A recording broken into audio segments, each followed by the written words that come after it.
ஆடவர் உலகம் வேட்டியில் உதயம். உதயம் வேட்டிகள் ஷர்ட்டுகள். தொடர்ந்து தமிழ்நாடு, புதுச்சேரி மட்டுமின்றி நாட்டின் பல்வேறு பகுதிகளிலும் முதல்கட்ட தேர்தலுக்கான வாக்குப்பதிவு நடைபெறுகிறது. ராஜஸ்தான், திரிபுரா, மணிப்பூர், உத்தராகண்ட் உள்ளிட்ட மாநிலங்களின் முதலமைச்சர்கள் தங்கள் ஜனநாயக கடமையாற்றி இருக்கிறார்கள். சில மாநிலங்களில் உள்ள வாக்குச்சாவடிகளில் மோதலும் ஏற்பட்டுள்ளது. இது தொடர்பான கூடுதல் விவரங்களோடு நமது மூத்த செய்தியாளர் கணபதி நம்மோடு இணைந்திருக்கிறார். அவரிடம் கள நிலவரங்கள் என்ன என்பது குறித்து நாம் கேட்கலாம். முதல் கட்டமா தமிழ்நாட்டுல தேர்தல் நடந்துட்டு இருக்கு, வட மாநிலத்திலையும் ஒரு சில இடங்கள்ல தேர்தல் நடந்துட்டு இருக்கு. அங்க என்ன நிலவரம் கணபதி?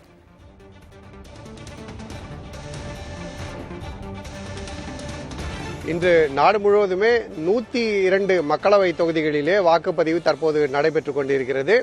இத்தகைய சூழலில்தான் மேற்கு வங்கம் மற்றும் சத்தீஸ்கர் 2 மாநிலங்களில் இருந்து வன்முறை குறித்த தகவல்கள் தேர்தல் ஆணையத்துக்கு கிட்டியிருக்கின்றன. மேற்கு வங்க மாநிலத்திலே 3 தொகுதிகளிலே இன்று வாக்குப்பதிவு நடைபெறுகிறது. ஜல்பாய்குரி உள்ளிட்ட இந்த 3 தொகுதிகளிலே வாக்குப்பதிவு நடைபெறும் நிலையில் திரிணாமுல் காங்கிரஸ் மற்றும் பாரதிய ஜனதா கட்சி தொண்டர்களுக்கிடையே மோதல் ஏற்பட்டுள்ளது.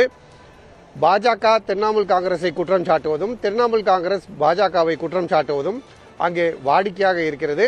ஆகவே 2 தரப்புகளுமே தேர்தல் ஆணையத்துக்கு புகார் அளித்துள்ளன. அதே போலவே சத்தீஸ்கர் மாநிலத்திலும் பலத்த பாதுகாப்புக்கிடையே இன்று வாக்குப்பதிவு நடைபெற்றுக் கொண்டிருக்கிறது.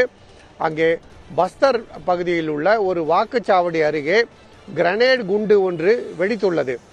அதிர்ஷ்டவசமாக யாருக்கும் காயம் இல்லை, நல்வாய்ப்பாக யாருக்கும் காயம் ஏற்படவில்லை என்றாலும் எப்படி குண்டு வெடித்தது, அதுவும் வாக்குச்சாவடி அருகே வெடித்தது எப்படி என தற்போது அங்கே விசாரணை நடைபெற்றுக் கொண்டிருக்கிறது.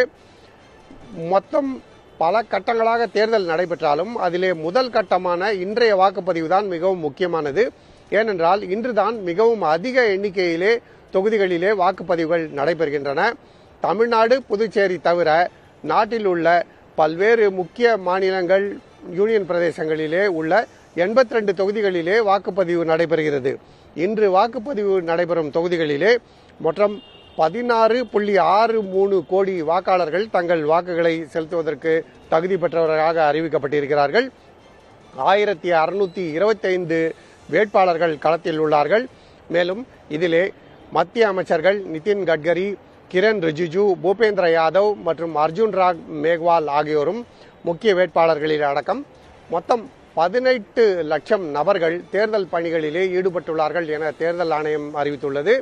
இதை தவிர பலரும் கண்காணிப்பு பணிகள் உள்ளிட்ட பணிகளிலே ஈடுபட்டிருக்கிறார்கள். அதே போலவே பலத்த பாதுகாப்பும் பல்வேறு பகுதிகளிலே ஏற்பாடு செய்யப்பட்டிருக்கிறது. குறிப்பாக மேற்கு வங்கம், சத்தீஸ்கர் போன்ற மாநிலங்களிலே பலத்த பாதுகாப்பு ஏற்பாடுகள் செய்யப்பட்டிருக்கின்றன. அதையும் மீறி இந்த 2 மாநிலங்களிலிருந்து வன்முறை குறித்த தகவல்கள் வந்து கொண்டிருக்கின்றன.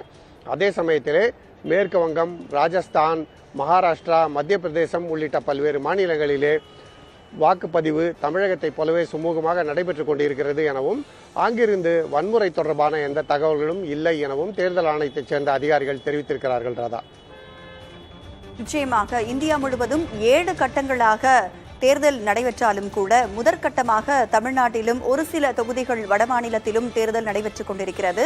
கூடுதல் விவரங்களை வழங்கியமைக்கும் கள நிலவரங்கள் பற்றிய தகவல்களுக்கும் நன்றி கணபதி. ஆடவர் உலகம் வேட்டியில் உதயம். உதயம் வேட்டிகள் ஷர்ட்டுகள்.